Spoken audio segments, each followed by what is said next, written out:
Hallo meine Lieben und willkommen zu einem neuen Vlog. Es tut mir leid, wir waren so lange, ja, nicht hier auf YouTube und ich muss auch erstmal hier wieder reinfinden. Ja, ich habe euch auf jeden Fall super vermisst. Es hat mir echt gefehlt, hier auch mit euch zu sprechen. Ja, wie ihr wisst, sind wir ja gerade aktuell in einer doofen Zeit und auch uns hat es diesmal erwischt.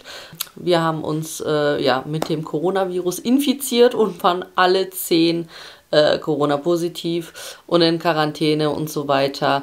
Symptome hatten Gott sei Dank nur ich, mein Mann, unsere große Tochter und der Jüngste so ein bisschen. Die Sechslinge hatten Gott sei Dank gar nichts, obwohl wir alle halt positiv waren. Ja, haben es gut überstanden, aber dennoch, klar, keiner, der krank ist, setzt sich dann gern vor die Kamera oder filmt sich und so weiter.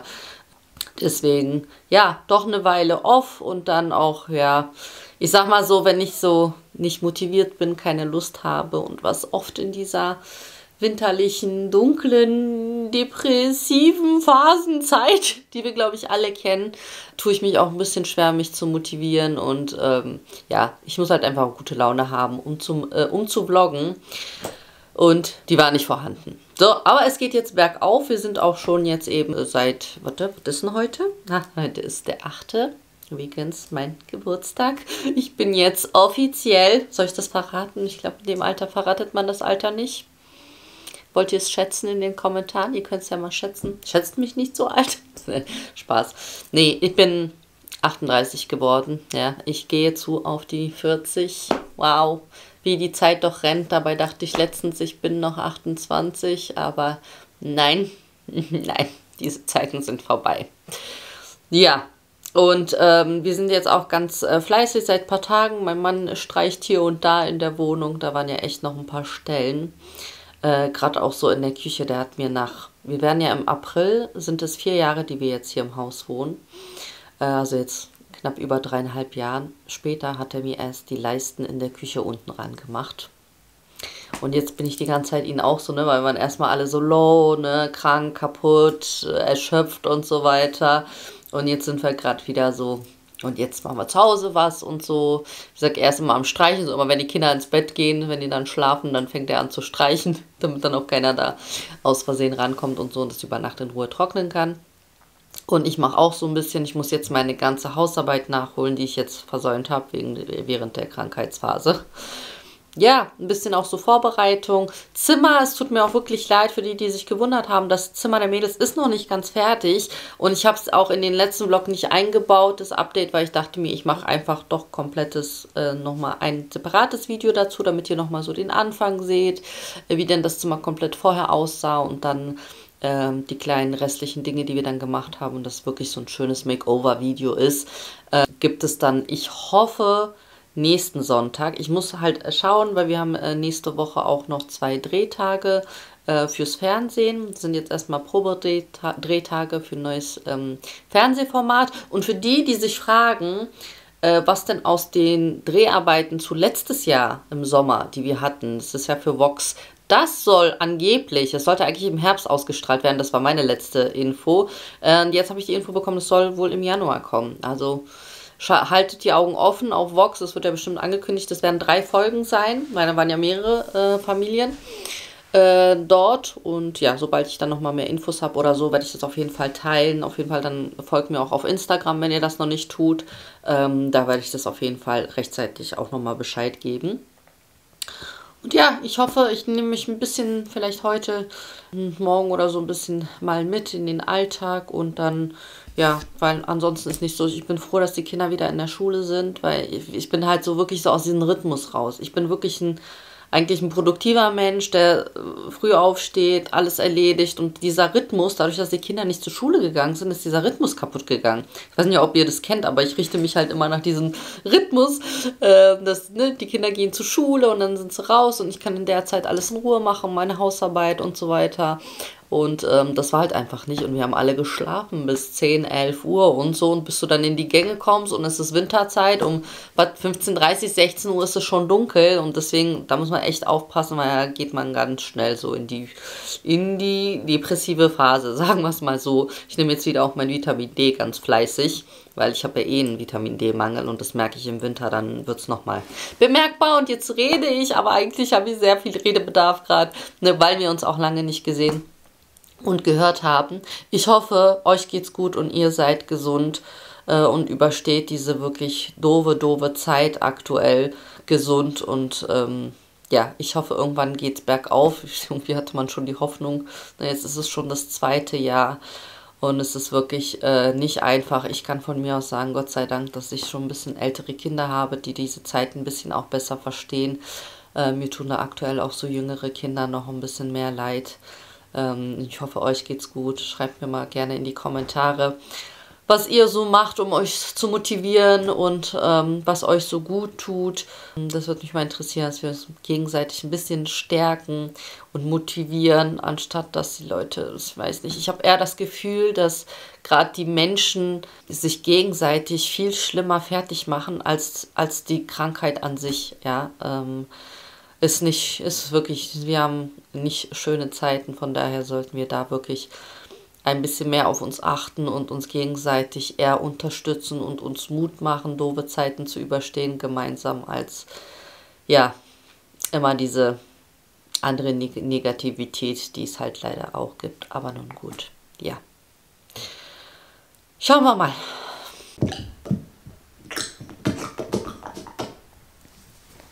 Okay, let's go. Medium, ich habe eine Idee. Ich habe schon länger überlegt, was hältst du davon? Ich wollte schon mal, dass diese Seiten tauschen vom Sofa.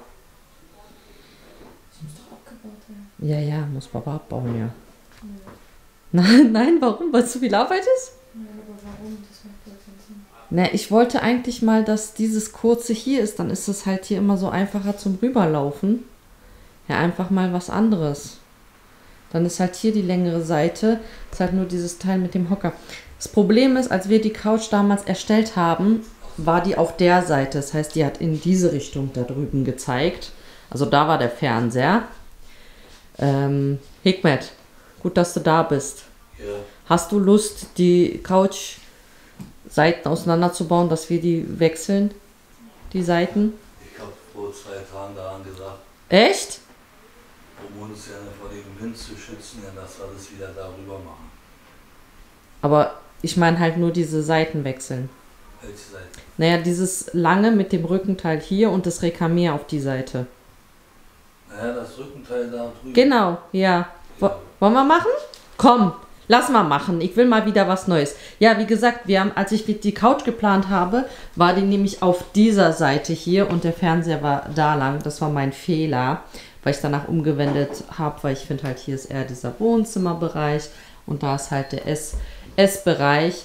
Deswegen, ja, sonst hätte ich das ein bisschen anders gemacht und hier zum Beispiel halt eher so den Dreisitzer hier, weil das ist halt der Hocker. Wenn ich es genauso rüber mache, dann kriege ich wieder die Terrassentür nicht auf.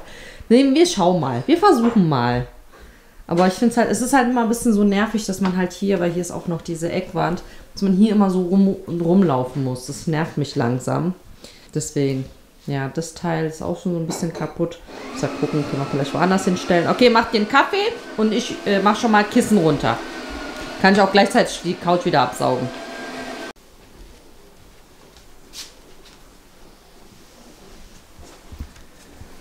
So, das Gute ist, wenn man dann schon mal hier alles abbaut, dass man auch alles gleich schön sauber macht.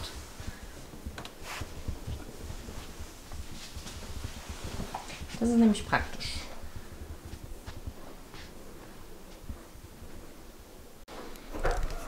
So, hier haben wir genau die Situation, die ich mir nämlich gedacht habe.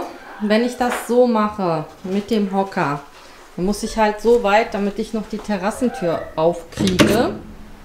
So, das geht jetzt auf, aber es geht halt sehr weit nach hinten jetzt. Und ich finde das hier jetzt dafür ganz schön eng mit dem Essplatz. Deswegen, aber ich habe mir das nämlich so gedacht, dass ich das wahrscheinlich doch so mache. Deswegen haben wir damals den Hocker als Abschluss genommen. Das ist das Gute bei Ikea. Du kannst einfach jetzt nochmal gehen und diese Armlehne hole ich dann und dann kommt hier die Armlehne ran, dann schiebe ich es genau da ans Ende und den Hocker stelle ich einfach hier so ein bisschen quer als Hocker zum Sitzen. Genau, und dann ist es besser, weil das ist mir zu weit jetzt nach hinten gerutscht. Aber das war ja auch so, was ich mir gedacht habe. Deswegen machen wir das und dann gehen wir zu Ikea, holen dann hier nochmal den Abschluss. Aber ich finde es von hier halt sehr gut jetzt. Weil es halt einfach jetzt, wenn du von hier vom Flur reinkommst, vorher war es ja wirklich, du musstest immer außen rum laufen, dass man jetzt hier direkt reinkommt. Das finde ich ganz praktisch. Also ich finde es optisch besser. Hätte ich das damals nur so geplant, dann hätte ich hier einfach nochmal irgendwie so einen Zweisitzer gemacht. Aber nee, wir machen das jetzt so. Genau, das kommt da ran. Und dann passt's. So sieht das Ganze jetzt fertig aus. Wir haben noch bis spät abends. Das war echt, das hat gedauert, ne? Das ganze Abgeschraube und so. Auf jeden Fall haben wir uns entschieden, den Hocker, der ja eigentlich da dran war, wegzulassen. Und das so ein bisschen kleiner. Ist jetzt ein bisschen kleiner, also ein Sitzplatz fehlt sozusagen. Aber es sieht einfach viel besser aus, weil es jetzt wirklich so diese eine runde Fläche hat, also um den Tisch rum sozusagen. Und vorher war das halt diese eine lange Seite und auf dem Hocker hat eh keiner gesessen, weil du kannst dich halt nicht zurücklehnen. Das Einzige ist jetzt, wir müssen nochmal zu Ikea und hier nochmal eine Armlehne holen. Die haben wir jetzt extra da rangebaut statt hier und holen wir noch eine neue und tun die dann hier ran. Eigentlich, ich sag ja, wir haben ja damals, als wir die Couch geholt haben, hatte ich ja eben nochmal den Wohnzimmerbereich auf der Seite, das heißt, da war der Fernseher. Und das würde ich nicht noch einmal. Ich finde das halt so besser. Theoretisch, wenn ich es jetzt so gehabt hätte, hätte ich jetzt einfach den gleichen Schenkel, also den Dreier hier auch nochmal hingemacht. Dann wären beide Seiten gleich lang. Dann wäre natürlich auch noch ein bisschen mehr Sitzfläche. Aber ich finde es jetzt gut so. Vor allem auch von hier ist es viel freier. Ich weiß gar nicht, ich habe es euch vorher gar nicht von der Seite gezeigt, wie eng das ist. Und ich meinte dann so zu meinem Mann, hä?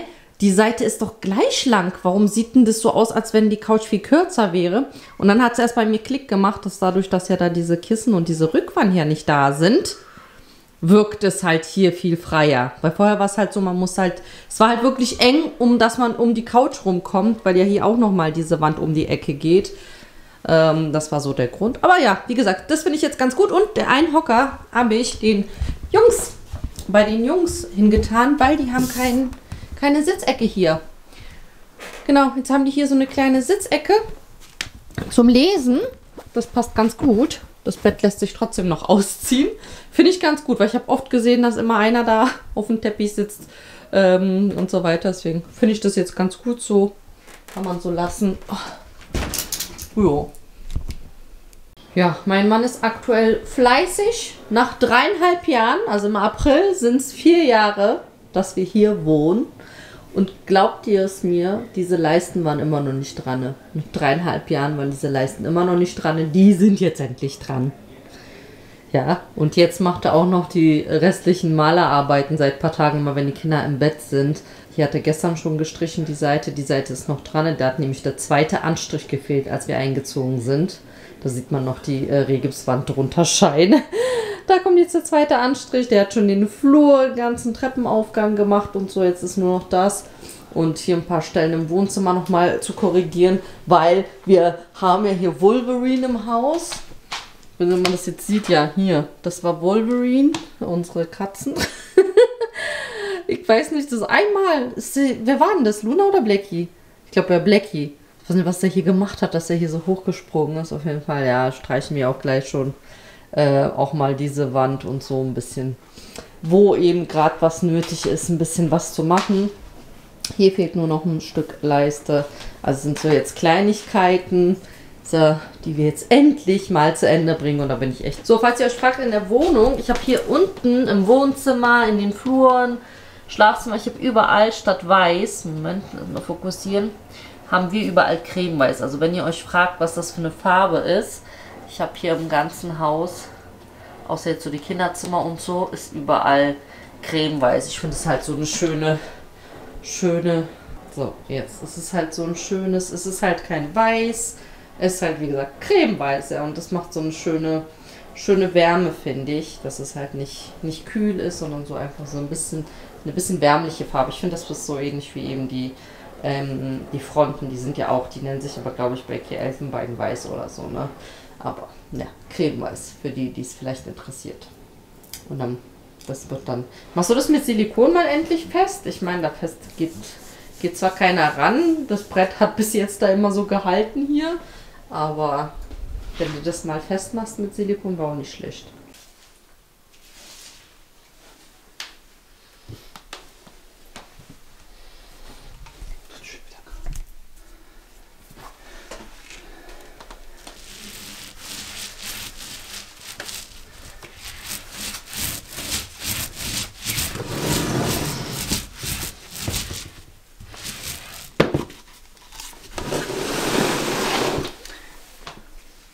Reicht das? Ja, Benny, hab da noch näher. Das geht ja wieder weg.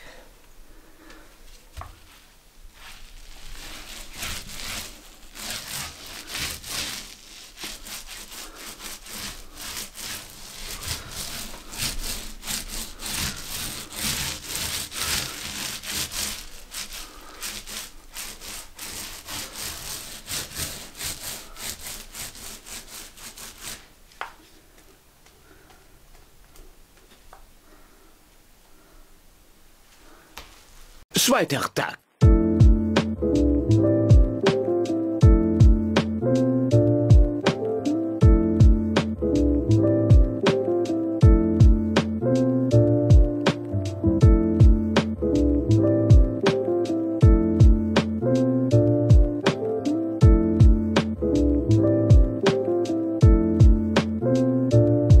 Ich bin wieder in meinem Traumwäschekeller.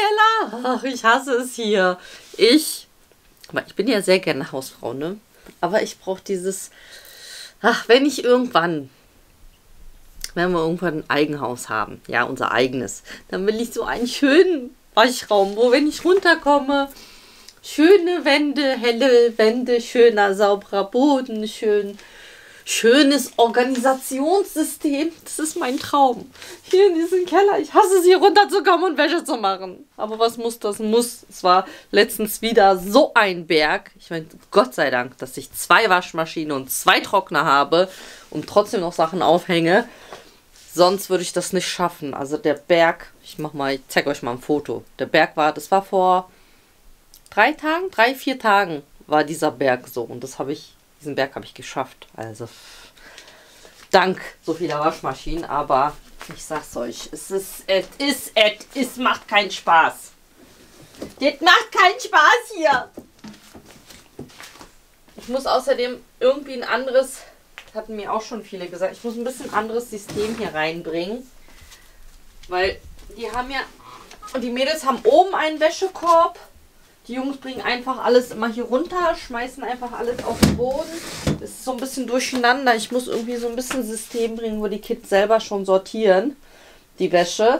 Weil ich muss das halt immer sortieren und naja, gut.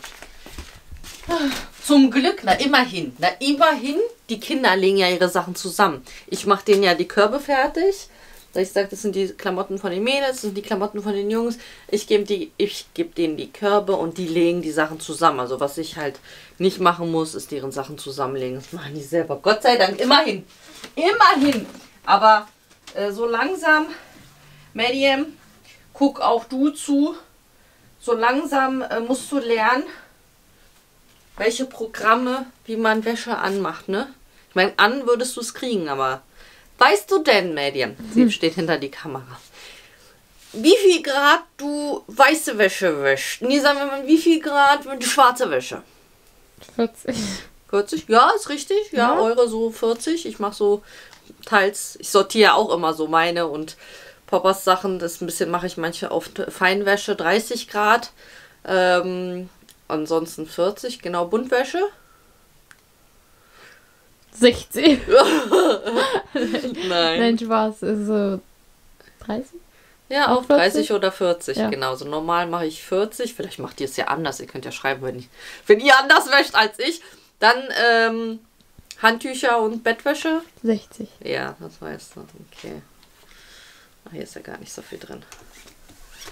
Mal schön dieses aus dem Trockner, mal diesen Staubdings entfernen. Warte, ich mache das mal schnell. Und dann... Ich muss mich... ich muss hier aber trotzdem mal wieder aufräumen. Es ist Katastrophe hier alles. Eieieiei. Ich muss ja Staubsaugen. Wer liebt es denn, Wäsche zu machen? Schreibt es mir in die Kommentare. Ich nicht. Nicht mehr. Wir müssen auch endlich diesen Sportspieleraum mal wieder in Ordnung bringen, ne? Ach Gott, oh Gott, oh Gott, oh Gott. Die ganzen Körbe. Was? Die Jungs haben gestern nicht ihre Sachen zusammengelegt. Die Körbe sind nicht hier unten.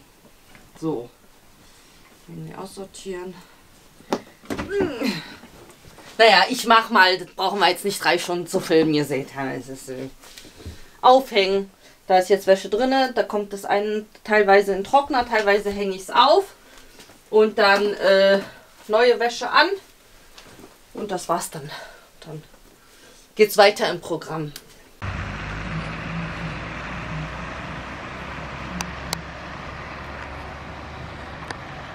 Auf der Ecke. Bei der Finger. Es schneit. Wir sind mit Miriam rausgegangen. Wir haben gerade ein paar Fotos gemacht. So Outfit-Bild für Instagram. Ja, das muss ich heute nämlich posten. Mit meinem schönen weißen Mantel. Und da ist jetzt das Wetter genau richtig, dass es heute Morgen angefangen hat zu schneien. Vor allem zu schneien. Hat heute geschneit. Und Miriam macht jetzt hier zur Begrüßung, wenn die Kinder gleich aus der Schule kommen, macht sie denen ein Herz. Dass wenn die hier an die Tür kommen, ans Tor kommen, so ein Herz. Nicht, dass es jemand kaputt macht. Ja. So. Oh, süß. Ach, bei der Finger. Vielen Dank. Oh, das sieht voll süß aus. Ja, oh.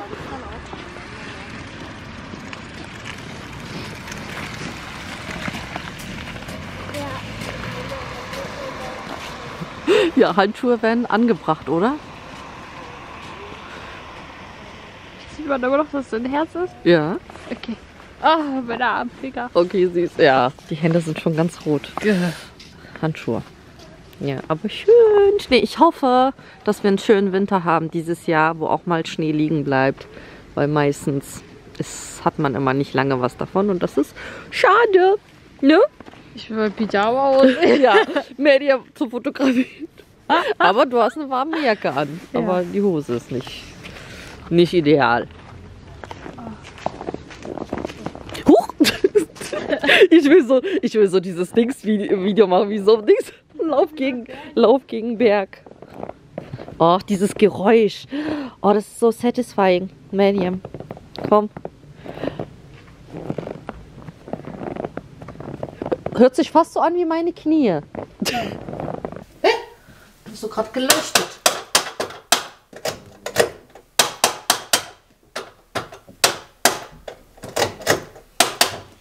Hier geht alles kaputt. Aber nun gut, ist ja auch schon 13 Jahre alt. Irgendwie gerade hat es geleuchtet und jetzt leuchtet es nicht mehr. So, ich brauche jetzt erstmal einen Kaffee. Ich habe nicht so lange geschlafen. Zum Glück sind ja beide Kinder schon alt genug, dass die morgens alleine aufstehen, weil ich habe heute tatsächlich verschlafen. Die Kinder haben mich geweckt. Eigentlich musste ich ja nur deren Brotdosen machen, weil sonst die stehen immer alleine auf, machen sich fertig. Die haben ja ihren Wecker, die sind ja alt genug. Eigentlich theoretisch können sich ihre Brote auch selber spielen, aber gut. Ich mache das dann immer, während die dann schnell frühstücken, mache ich dann deren Brotdosen fertig. Und ja, ich bin müde. Ich mache mir jetzt einen Kaffee. Wäsche, oh, ich bin immer so erleichtert, wenn ich diese größten Wäscheberge los bin. Dann geht es mir gut. Ich muss jetzt noch, genau, was jetzt noch ansteht, erstmal brauche ich einen Kaffee. Ich muss jetzt noch ein Outfit-Bild muss ich noch machen und noch ein Reel abfüllen. Ein Reel und ein Bild habe ich schon. Ja, es hat sich jetzt alles ein bisschen angestaut. Normalerweise habe ich eigentlich nicht so viel aktuell zu tun, was so mit Werbepartnern und so angeht. Habe ich jetzt aktuell ein bisschen Ruhe, aber weil es sich ja jetzt angestaut hat, weil ich krank war, muss ich jetzt die paar Sachen nachholen. Und was wollte ich sagen? Ja, heute bin ich neben der Spur, sorry. Vergibt mir. Ich hoffe, der nächste Vlog wird ein bisschen interessanter. Kaffee. Oh Gott, Kaffee. Ja, Kaffee. Ich sag schon. Oh. Kaffee. Achso, wir kochen aber noch zusammen. Habe ich das gesagt? Ja, mein Gehirn ist so tot. Ich weiß immer nicht, was habe ich gesagt, was habe ich nicht gesagt. Wir kochen zusammen. Ich mache heute so einen schönen, leckeren, winterlichen Eintopf. Ich habe es so ähnlich schon vor ein paar Tagen gemacht, ein bisschen mit anderen Gemüse. Ich finde immer, wenn ich Gemüsereste habe, dann mache ich immer so einen Eintopf mit alles, was ich so an Reste habe. So. Aber es schmeckt meistens richtig, richtig lecker. Deswegen habe ich jetzt noch mal ein anderes. Ich habe nämlich so was Ähnliches, habe ich bei Instagram bei jemandem gesehen. Die hatte das so gemacht und es sah so lecker aus und auf die Idee bin ich nicht gekommen, weil ich habe letztens das mit Spitzkohl und Champignons und ich habe da alles Mögliche reingehauen und es war so lecker, so deftig, so richtig schön winterlich. Und die hatte das aber mit Rotkohl. Und deswegen versuche ich das heute mit Rotkohl, mit Süßkartoffel, Kichererbsen und so. Ich könnte mich da reinlegen. Ich bin so wirklich, ich bin so Gemüse, ich brauche Gemüse so. Ich liebe Gemüse und zum Glück meine Kinder auch.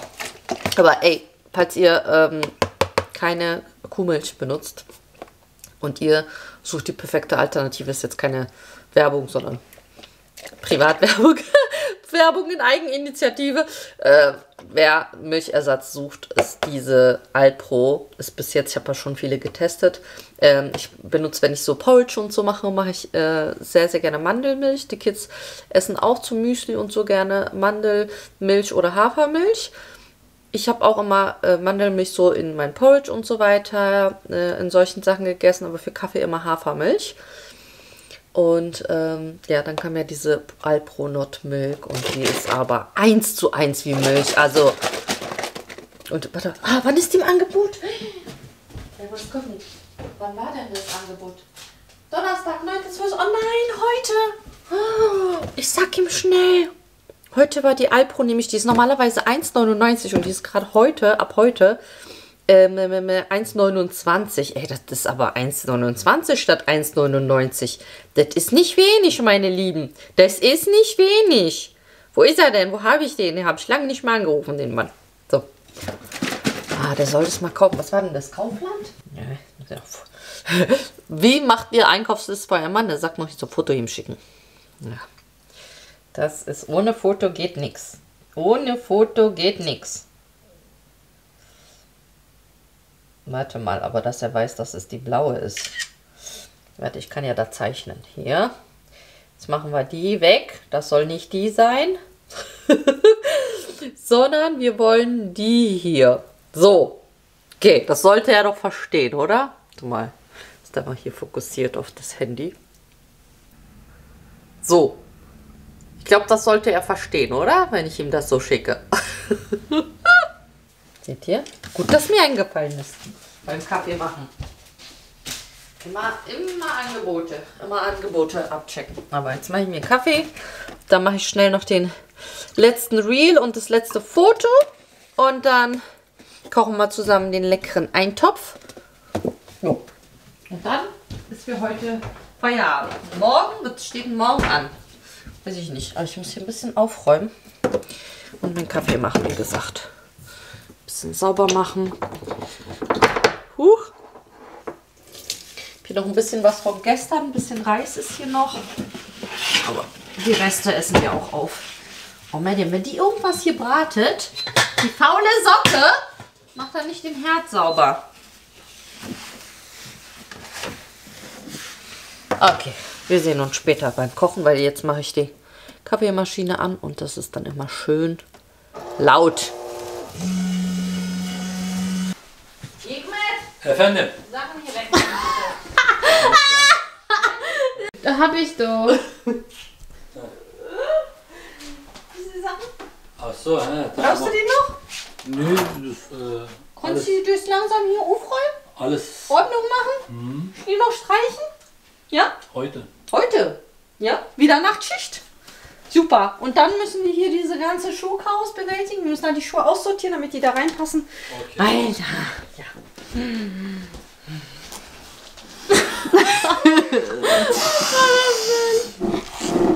Mein Geburtstagssträußchen? Dankeschön. Bitteschön. Ah, leider rieche ich noch. Oh, doch, ein bisschen rieche ich was. Mein Geruchssinn ist noch nicht ganz wieder zurück nach Corona. Ein bisschen rieche ich die Rosen. So, Alles jetzt. Gute, ja? Dankeschön. Jetzt gibt's Nice yıllar. Abendessen. Sağlıklı, sıhhatli inşallah. Thank you very muchas gracias. Jetzt gibt's Essen. So, in den Eintopf, den winterlichen Eintopf, tue ich jetzt Süßkartoffeln rein. Ich habe jetzt hier noch ein bisschen Suppengrün, das muss ich aufbrauchen, weil es nicht mehr ganz so frisch, deswegen mache ich das auch jetzt rein. Also hier ein paar Möhren, hier, wenn ich den Namen wüsste, ist nicht wichtig. Bisschen Lauch habe ich hier noch und Sellerie. Dann natürlich Hauptzutat Rotkohl, Zwiebeln, Tomaten aus der Dose nehme ich da, Kichererbsen, Paprika mache ich noch ein bisschen dazu und dann am Ende noch Petersilie. Und ich schaue mal, wie viel das wird. Wenn es ein bisschen mir wenig vorkommt, dann mache ich vielleicht noch ein paar normale Kartoffeln dazu. Mal gucken. Ich schnippel jetzt erstmal das ganze Gemüse klein, beziehungsweise holen wir da Hilfe von den Kiddies. Und ja, eigentlich hätte ich ein bisschen mehr Kichererbsen gebraucht, aber ich habe jetzt nicht mehr so viel gehabt. Deswegen, wie gesagt, ich hau alles rein, was ich da habe und dann wird es trotzdem lecker. Ich brate jetzt das Gemüse hier etwas an und schneide in der Zwischenzeit noch die Süßkartoffel und den Rotkohl klein und dann kommt das alles gemeinsam mit den Kichererbsen und den Tomaten hier rein und dann muss das alles weich dünsten, beziehungsweise ich zeige euch gleich noch, welche Gewürze ich rein tue. So, ich habe jetzt das ganze Gemüse hier drinne, die gestückelten Tomaten, den Saft und ein bisschen Wasser habe ich noch dazu gegeben. Jetzt noch nicht ganz so viel, weil das zerfällt ja auch, also es wird ja noch mal weicher, das Gemüse, dann wird es ja auch noch mal kleiner. Deswegen also so ein bisschen soll der eintopfmäßig sein. Kichererbsen dazu und jetzt würzen wir das Ganze noch. Wo habe ich meinen Gewürzlöffel? Da. Und zwar Salz.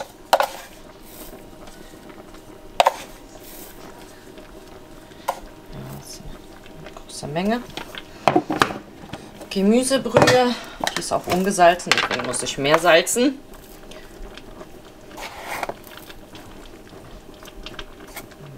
Ja, das reicht. Dann ein bisschen Chili.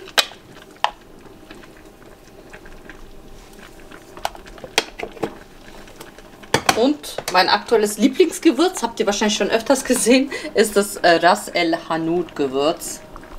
So, da ist nämlich, was ist denn da alles nochmal drin? Ingwer, Pfeffer, Schwarz, Kumin, Chili, Koriander, Muskat, Nelken, Zimt, Piment, Anis. Also ich finde das gerade bei den Eintöpfen schmeckt das sehr, sehr lecker. Also es passt irgendwie sehr schön dazu. So, umrühren, Deckel rauf und dann einmal schmoren lassen. Ach, dieses Gewürz, das riecht so lecker. Oh, ich kann ja ein bisschen mehr riechen, merke ich gerade. So, und dann am Ende kommt noch ein bisschen von der Petersilie was rein. Die schneide ich noch klein. Und dann schaue ich mal, ob ich noch ein bisschen, ich glaube ein bisschen mehr Flüssigkeit kann ich ruhig noch mit dazu geben. Das soll ja ein Eintopf sein, wo man schön so ein bisschen Brot oder so reintunkt. Deswegen ruhig ein bisschen Flüssigkeit. So, und jetzt lassen wir das Ganze schmoren, bis das schön weich ist. Deckel rauf. Und dann sehen wir uns wieder. Schaue ich mal in 20 Minuten, wie das Ganze aussieht. Der Eintopf ist fertig und schaut euch mal bitte die Farbe an. Also, Mann, das sieht so toll aus durch den Rotkohl.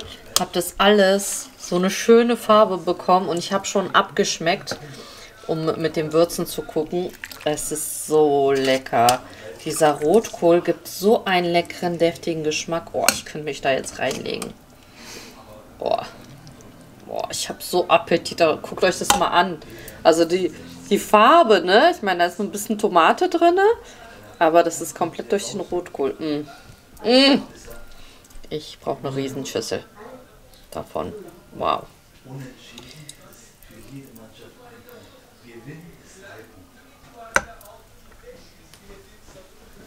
So yummy. Ein bisschen rieche ich, noch nicht ganz, aber ein bisschen was rieche ich, aber es schmeckt durch wenigstens. So, gut jetzt, Feierabend. Also, ich hoffe, wir sehen uns beim nächsten Vlog wieder. Vergiss nicht, die Benachrichtigungsglocke zu aktivieren. Genau. Und den Kanal zu abonnieren. Und, was noch? Zu kommentieren und liken. Genau. Und dann sehen wir uns hoffentlich nächste Woche wieder. Bis bald. Tschüss.